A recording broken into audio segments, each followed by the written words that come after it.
The ground is still soaked. Rain fell through the entire night of October 24th, 1415, turning the harvested wheat fields between the villages of Agincourt and Tramicourt into something the French knights had not yet understood to be their death sentence. The mud was not simply mud. It was dense, clinging clay, the kind that could swallow a man's boot to the knee in seconds. And on that cold morning in northern France, 25,000 French soldiers were taking their positions on top of it, wearing armor that weighed between 55 and 88 pounds each. On the other side of the field, roughly 9,000 Englishmen watched them. 9,000 against 25,000. But the numbers on that day would tell a story no one in Europe was prepared to hear. If you haven't subscribed to the channel yet, do it now. And ring the bell so you never miss an episode like this one. To understand what happened at Agincourt, we need to go back a few weeks. Henry V of England had not arrived at that plain by strategic design. He had arrived by desperation. His campaign in France, launched with the siege of Harfleur in September, had already extracted a devastating toll, not through battle, but through disease. Dysentery, known at the time as the army sickness, had gutted his ranks. Men were dying not from swords, but from dehydration and exhaustion. By most estimates, Henry had lost a third of his force before a single arrow had been fired in open battle. What remained was an army in a controlled retreat. The plan was to reach Calais, England's port on the northern French coast, and sail home. A dignified withdrawal, an honorable survival.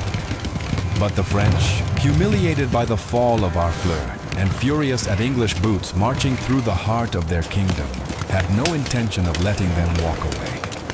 Constable Charles d'Albret assembled the finest and most powerful France had to offer. Dukes, counts, knights of ancient lineage, men who had grown up being told that heavy cavalry was the most unstoppable force in warfare, that a charge of armored knights was irresistible, that infantry folded before steel and hooves. They cut off the English route to Calais and chose their ground, a narrow corridor between two woodlands. Flanked by fields, the overnight rain had turned into a swamp. They believed they had chosen wisely. On the morning of October 25th, the feast of Saints Crispin and Crispinian, Henry V rode along his lines. His men were starving.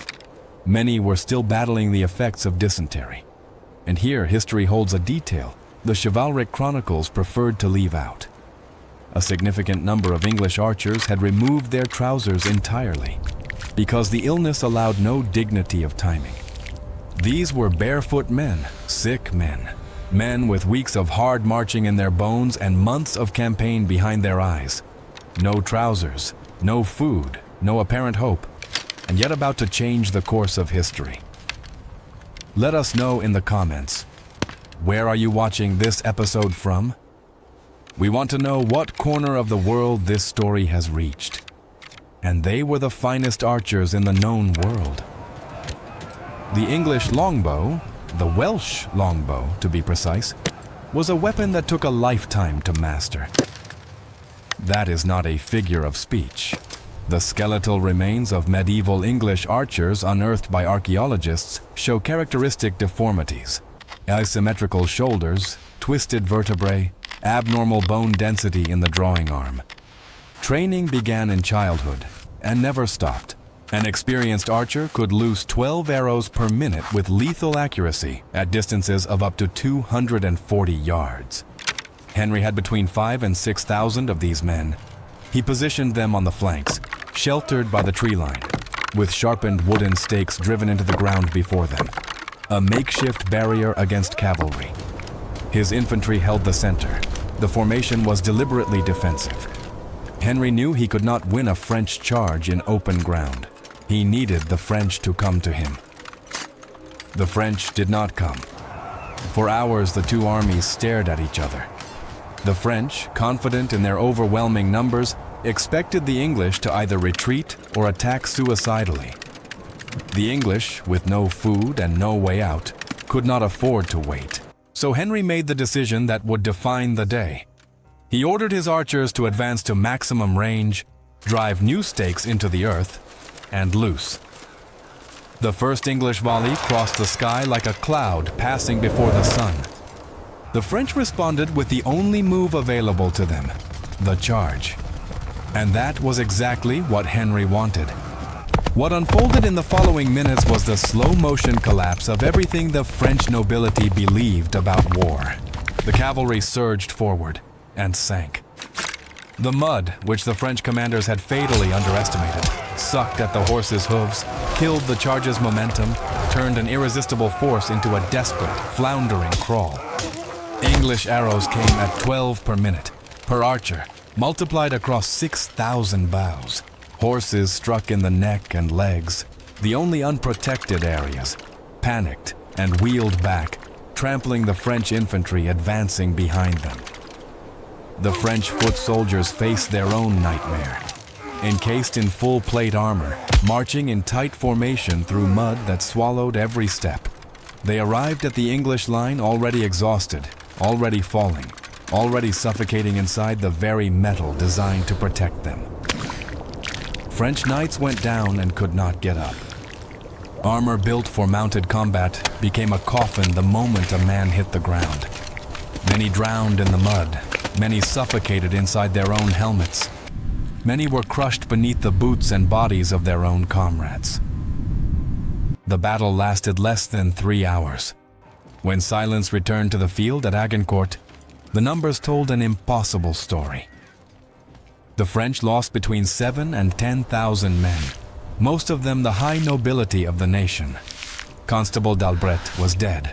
3 dukes, 5 counts, 90 barons. The casualty list read aloud in European courts in the weeks that followed sounded like the erasure of an entire class. England lost somewhere between 100 and 500 men, depending on the source, a figure so small that contemporary chroniclers hesitated to write it down, fearing they would not be believed. If this story is hitting you the way it hit Europe in 1415, go ahead and leave a like. It helps this content reach more people who deserve to know this story.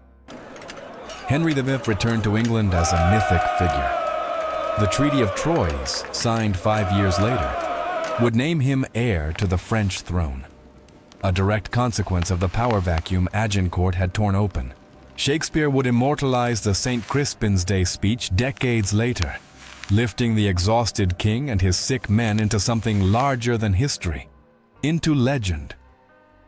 But the legacy of Agincourt reaches beyond any king or any battle. What that field of mud buried forever was an idea. The idea that war belonged to the nobility. That blue blood conferred not just privilege, but invincibility. The English archers, farmers, craftsmen, men with no titles and no trousers on that October morning, had shattered the flower of European chivalry with sticks of yew wood and bundles of ash arrows. A suit of steel armor that had cost a family's entire fortune meant nothing against an arrow traveling at nearly 200 feet per second. Agincourt did not end the 100 Years' War. It would grind on for decades. It did not kill cavalry. Mounted knights would endure for another century. But it planted a doubt that never left the battlefields of Europe. What if the man who decides a war is not the one who carries the oldest coat of arms, but the one who trains hardest, endures the most, and is still standing when everyone else has fallen? 6 centuries later, the fields between Agincourt and Tramecourt are quiet. Wheat grows where the mud swallowed knights. A small museum holds arrowheads, fragments of armor, records on parchment. Tourists arrive in summer, walk the gently sloping ground, and try to imagine what that morning was. The mud dried long ago. But the question it asked, about who, in the end, has the right to win, has never been fully answered. This narrative combines historical facts with dramatized elements. All visual reconstructions were generated using artificial intelligence.